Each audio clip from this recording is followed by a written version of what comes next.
is famously known for making dishes that are not saturated in sauces. We prefer to focus on the main ingredient. However, that doesn't mean we don't have delicious sauces here in Spain. So today I'm going to show you how to make 4 classic Spanish sauces, guys. All 4 of these sauces pack a big punch of Spanish flavors. We're going to be making a classic saffron garlic aioli, una salsa romesco, salsa brava, y mojo picon, folks. All 4 of these sauces are made with the most basic ingredients. They're also easy to put together, and this is the best part. This is the kicker. The flavor of each sauce is gonna completely blow you away. If this is your first time here, make sure you smash that subscribe button and click on the bell icon to be notified when I release new content. To my returning subscribers, welcome back. You guys know how much I love you. For our first recipe, we're making a saffron garlic aioli. This is such a delicious sauce, and it's got so many great flavors to it. You can make this with or without the saffron, but with the saffron, it has a beautiful lift of flavors, so make sure you use some high quality saffron. You'll find a link in the description box below to the saffron that I'm using to make this aioli. Anyways, this aioli is perfect on sandwiches, with roasted potatoes, with roasted fish, pretty much anything you can imagine, guys. So easy to make, and it's made with a handful of ingredients. I'm gonna begin by adding in 3 cloves of garlic that I roughly minced into a mortar, pinching in half a teaspoon of saffron threads, and a pinch of sea salt. And pound down on these ingredients until you form a paste. Then I'm going to add in 1 egg yolk at room temperature and squeeze in half a teaspoon of fresh lemon juice. And start mixing the ingredients together in a circular motion, and at the same time, start slowly adding in half a cup of extra virgin olive oil. We're trying to emulsify these ingredients to get a creamy mayonnaise-like consistency. The secret, make sure you continue to mix this in a circular motion while you slowly add in that extra virgin olive oil.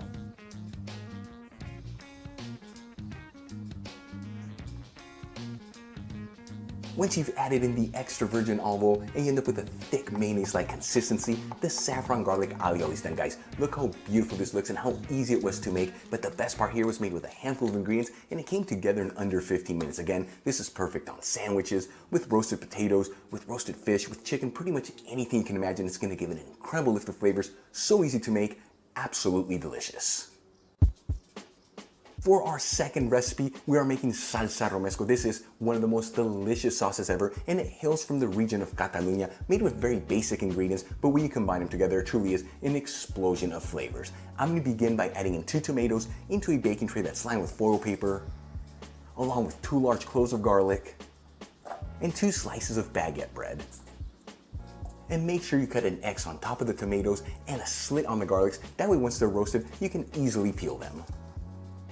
And I'm going to add this into a preheated oven, bake and broil option, 210 degrees Celsius, which is 425 degrees Fahrenheit. After about 6 minutes, I'm going to remove the slices of toasted bread from there. They're perfectly toasted. You don't want to over toast them. And continue to cook the other ingredients. After about 12 minutes, those garlics should be perfectly roasted. Once again, I'm going to get in there and remove them and continue to cook the tomatoes.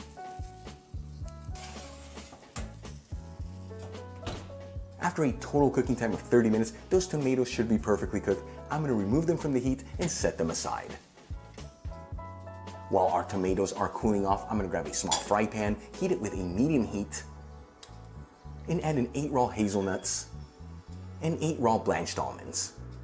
And I'm going to dry roast these for about 3 to 4 minutes. The secret here, make sure you mix them continuously. That way they all toast evenly and none of them burn.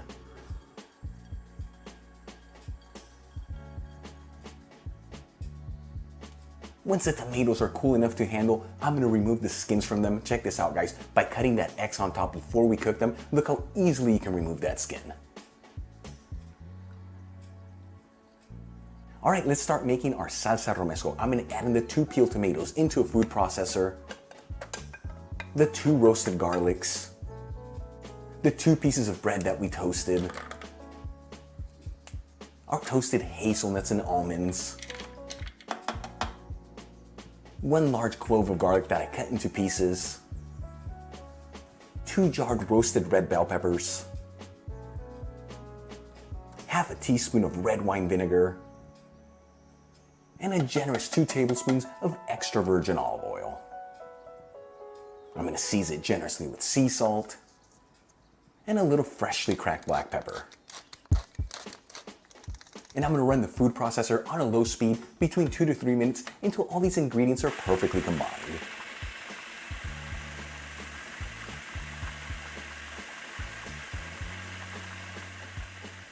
After about 3 minutes, I'm gonna turn off the food processor and remove the lid. And check that out, look at that beautiful texture. It's nice and creamy, but it still has texture thanks to the hazelnuts and the almonds, guys. Our salsa romesco is done. Look how beautiful this turned out. This has so many different layers of flavors, and those almonds and hazelnuts really shine through. Make this sauce at home. It is gonna completely blow you away, guys. So easy to make, and once again, made with very basic ingredients.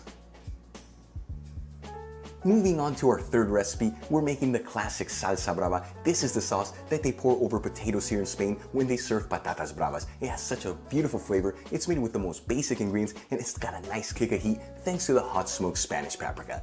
I'm gonna begin by grabbing a large frying pan, heating it with a medium heat, and adding in a 1/4 cup of extra virgin olive oil. After heating the olive oil for 3 minutes on a medium heat, I'm going to remove it from the stovetop and transfer it into a large bowl. Then I'm going to add in 2 teaspoons of sweet smoked Spanish paprika,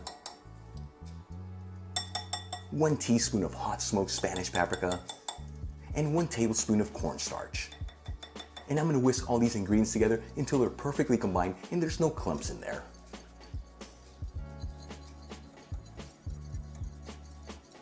Once this is well mixed, I'm gonna add the mixture back into the pan and heat it with a medium heat. And I'm gonna start whisking everything together, and at the same time, add in 1 cup of vegetable broth. We're trying to create a creamy sauce here, so the secret, continue to whisk this while you slowly add in that vegetable broth.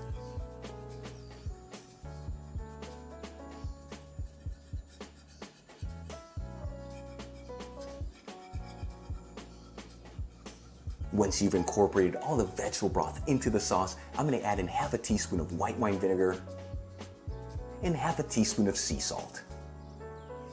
And I'm going to continue to whisk this for another 6 to 8 minutes on a medium heat. This is going to help develop all the flavors so they can come together as well as thicken up that sauce.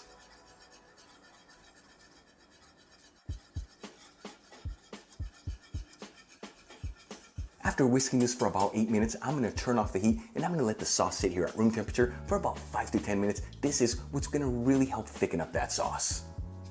Once the sauce has come to room temperature, I'm gonna get in there with the whisk and continue to whisk this. That way that sauce can come back together. I'm only gonna go for about 1 minute. And check that out, guys. That's the exact texture you want from your salsa brava. It's nice and creamy, but it's not too thick. Look at this, guys. So easy to make, made with a handful of ingredients, but the flavor of this salsa brava is insane between that sweet smoked Spanish paprika and the hot one that gives it a nice kick. Again, pour this over potatoes for one of the best tapas of your life, but you can also put this on sandwiches, on vegetables, on fish, anything you can imagine, guys. So easy to make and made with the most basic ingredients.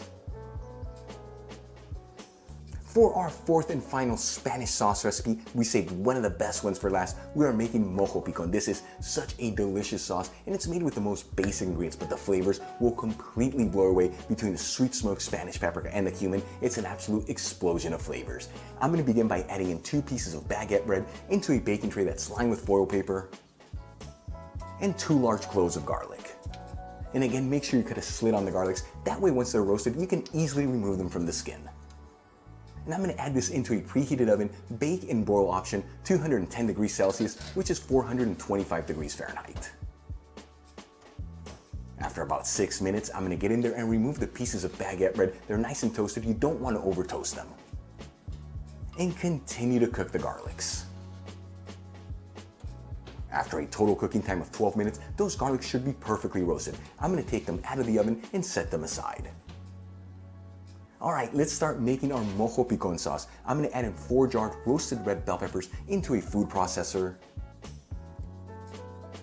the 2 slices of toasted baguette bread, the 2 cloves of roasted garlic, 1 raw clove of garlic I cut into chunks, 1 teaspoon of sweet smoked Spanish paprika, 1/2 teaspoon of cumin powder, 1 teaspoon of white wine vinegar, a 1/4 cup of cold water, and a generous 1/3 cup of extra virgin olive oil. I'm gonna season this with some sea salt and a little freshly cracked black pepper. And I'm gonna run the food processor on a low speed for about 3 minutes. That way all these ingredients can come together and we end up with a beautiful and creamy sauce.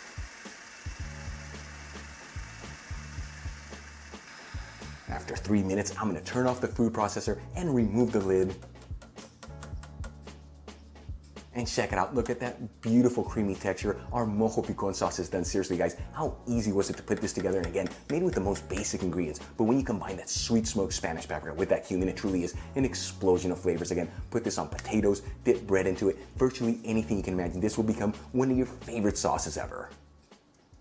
That's it. All 4 of our classic Spanish sauces are done. You guys saw all of them made with the most basic ingredients. They're all so easy to put together, but the most important part, like I told you at the beginning of the video, the flavors of these sauces will completely blow you away. They are so good and they go with just about anything. Really quick before I go, a quick shout out to one of my patrons, Jim Owens. Again, Jim, thank you so much for all your support. I truly appreciate you. For the rest of you, if you're not a patron, consider becoming one. It helps with ingredients and equipment to continue making videos like this. You'll find my Patreon link in the description box below and iCard above. If you enjoyed today's video, hit that like button, leave me a comment below, and if you're not subscribed, smash that subscribe button. Till the next time, hasta luego.